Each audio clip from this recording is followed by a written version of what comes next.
Hey everyone, how's it going? Five Finger Shuffle back here with another video. And today what we're going to do is we are going to go over all the 4 stars, ML 4 stars, and rank them in terms of like how you should prioritize them if you had them all. So if you had all 20 ML 4 stars, which one should you prioritize building?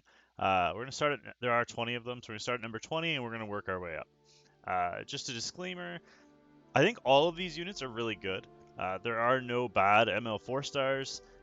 Even the bottom 2 at number 20 and number 19 on the list, I've built them both and I've used them both. So they're all really good. Part of the reason why I didn't put them on the tier list is because they're all really good and people would just rage over where I decided to slot them. So let's jump right into it. At number 20, we have Guider Alther. So Guider Alther is better off early game. She's got a heal with her skill 3, and she got a self shield, as well as a slow. And the slow can actually be upgraded to 45% chance to land, which is really nice. Great against bosses, great in early raid, great in abyss. Quite a strong character. That being said, she does kind of fall off, mainly because of the base stats. They just don't, like, she's not overly fast. You gotta build her kind of hybrid. She's very squishy. She does fall off, but early game, if you're trying to get through content, having a damage dealer that can also self-heal is really helpful. Kind of similar to a haste in that regard. So next up on the list at number 19 is going to be another one that I built was Assassin Cidd. So Assassin Cidd has one of the best base speeds in the game, which makes him really, really strong. The reason I wouldn't give him top priority despite his 128 speed is because his brother or his twin, regular Cidd, is just stronger. His damage potential is much higher. So I would much rather see those imprints go into regular Cidd and save Assassin Cidd for later. He's cool, he's got an interesting kit, and he's got amazing base speed, but in terms of overall priority, I would not rank him that high, just basically because his brother is better. At number 18 on the list, we have the new hero, Roaming Warrior Leo. Now this could change. If you don't already know what he does have a bomb on his 3rd skill. Very interesting skill. Also, he has this chance to increase cooldown, which is kind of cool. Now, the reason I don't rank him higher on this list is because there's no way to detonate those bombs yet, and currently the meta is very cleanser and immunity heavy. So it's going to be very difficult for him to be relevant. That being said, with RTA coming out, and potentially other heroes that could detonate his bombs, he could move up this list very fast. But for now, despite the fact that I think he's good, I just don't think he necessarily has a place in the game just yet. But I think he will very soon. Next up on the list, coming in at number 17, is Champion Zerato. Speaking of RTA, I think he's going to be very good for RTA. The anti-stun and sleep is really nice, and the chance to transfer debuffs could be really nice. He also just got a base speed buff. He used to be really slow.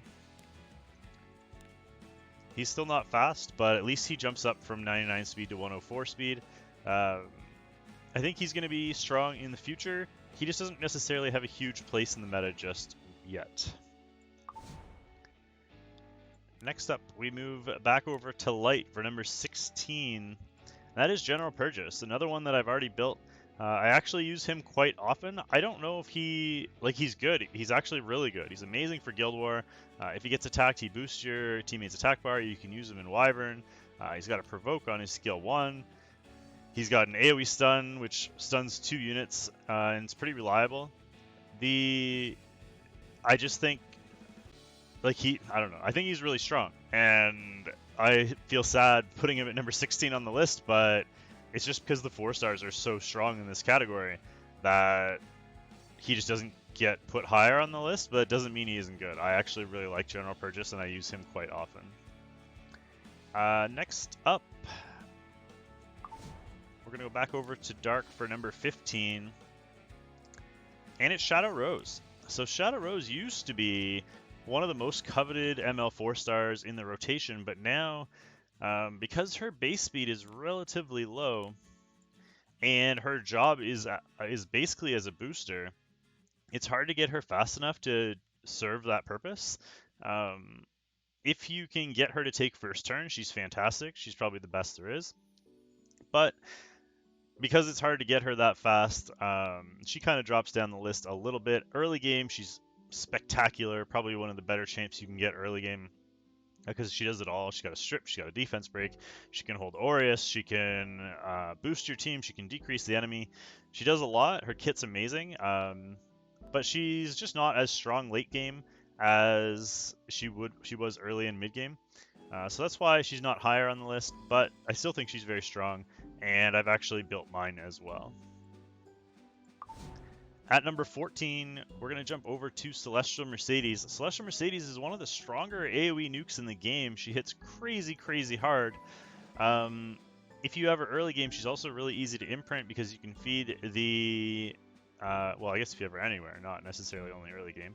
But you can feed the regular Mercedes imprint shards that you get from story. You can feed them to Celestial Mercedes. So she's easy to imprint, and she has a very good crit rate imprint. She's another one that you could potentially put higher on the list, but there's so many good ML 4-stars that I have her in at, what number are we on? Number 14. At number 13 on the list, and you're starting to see a pattern, is that some of these are just so strong. This is what makes ML summons so strong, and why you should always use your transmit stones for ML summons, is because they're all amazing. They're all top tier units, especially in the 4-star category. They're basically like regular 5-stars. So number 13 is C. Armin. C. Armin would have been top 5 on the list, but now post nerf she does drop a little bit. As you can see by Celestial Mercedes at 14, this unit is still really strong, coming in at number 13. Her priority to build just isn't quite as high as it used to be. So still build her. I'm definitely still going to be using mine. I did recall one, so I'm waiting. I'm currently building mine back up again because I had two. But she's very strong. She's definitely still going to have a use, especially if you have like a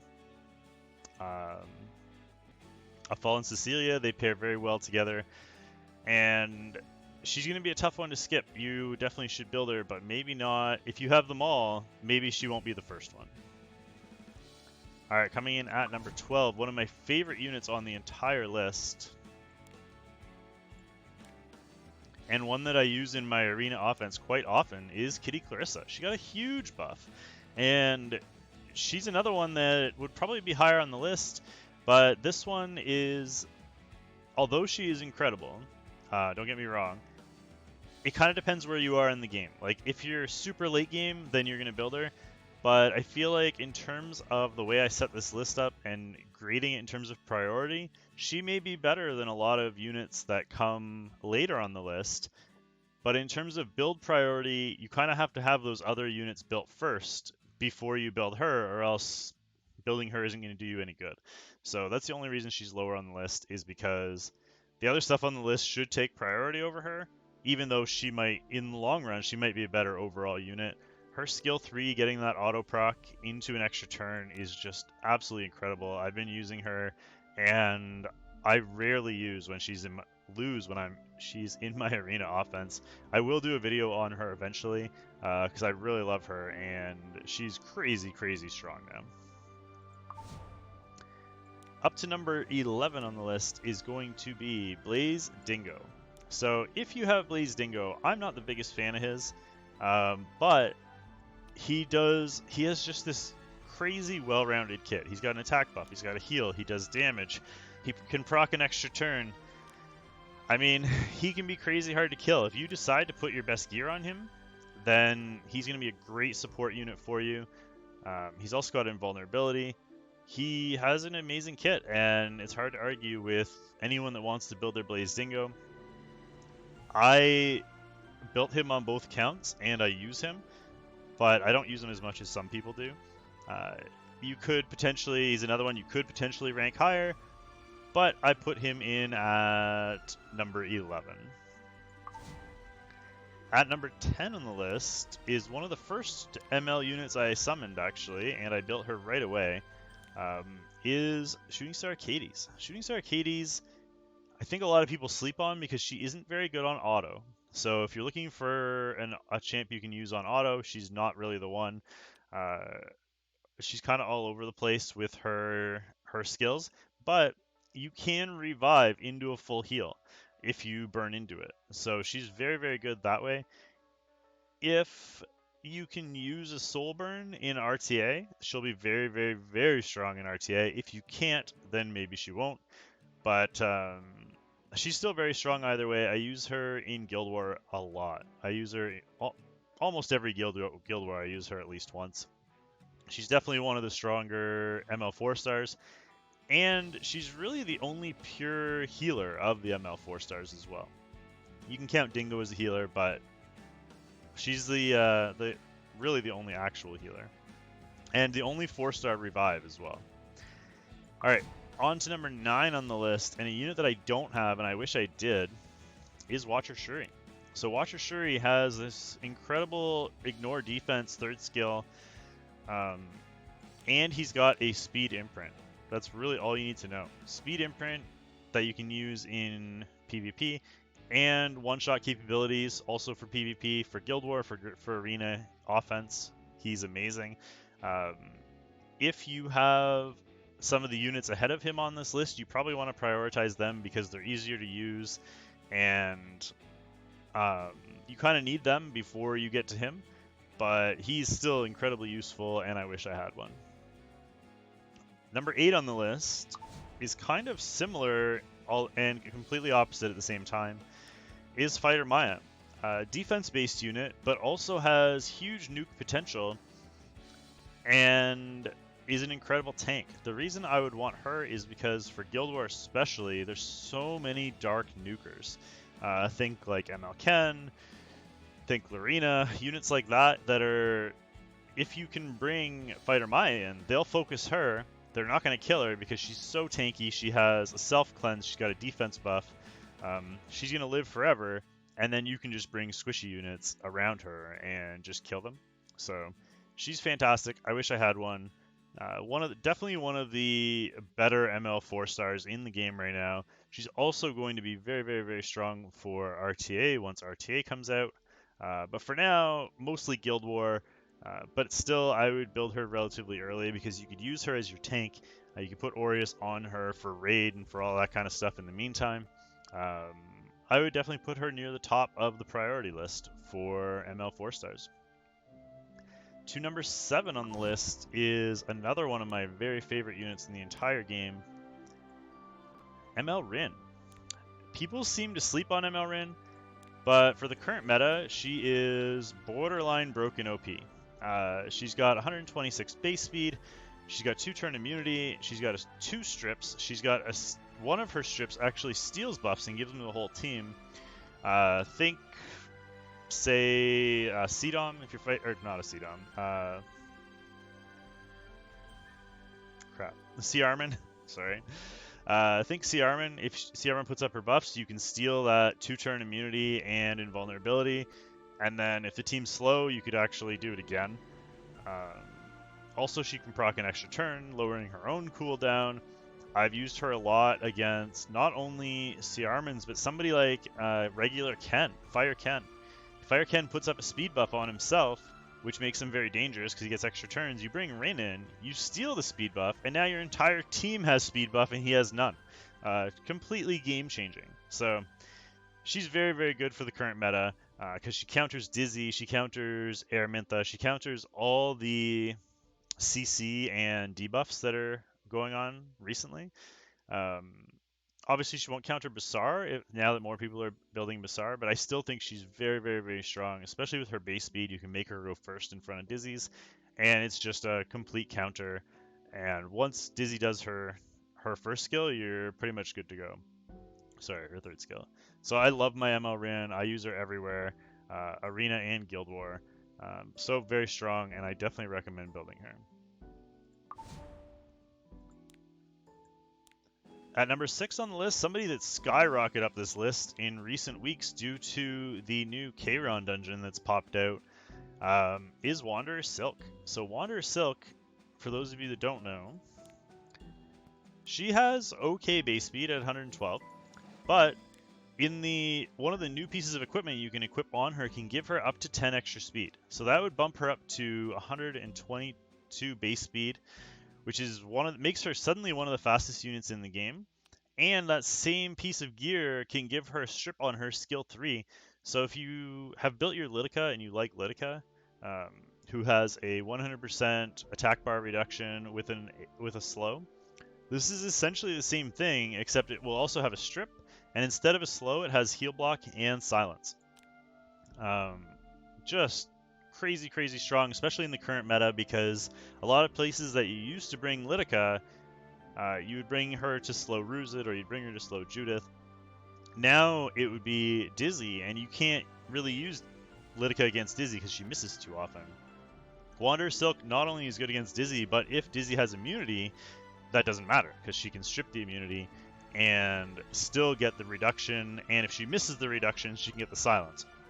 Or if she misses the silence, she can get the reduction. So all in all, Wanderer Silk is incredible, and I'm absolutely loving using her. And she should be, for PvP especially, she should be one of the top priorities right now. She's also going to be very good for Raid. She's also going to be very good for Abyss. That 100% attack bar reduction is great against bosses, and she camps very well as well. So she's an all-around amazing unit, and she's also the only ranger of the ML units. So, well, of the ML, I guess Leo's a ranger, but she's one of the only rangers of the ML units. So very strong and element neutral, makes her definitely overpowered and should be on your must build list. Number 5 is a very popular one, especially in Arena lately. And where did she go? Cidd. So Cidd can do big damage. She does take some setup. I still feel like, although she's used a lot for late game Arena, I feel like she's most beneficial in early game because she makes gearing your units much easier. Because she's got this crit rate buff, where crit rate buff in this game is 50%. So if you want to build like a super heavy hitting damage dealer, you can just go 50% crit rate on them, and this Cidd will bring her up to 100%. Plus she's got attack bar boost. She's obviously one of the best late game arena champs in terms of putting a team together. But in that situation, she's not really the damage dealer as much as she is like a catalyst to make your team function better, as she makes sure that nobody cuts in between you.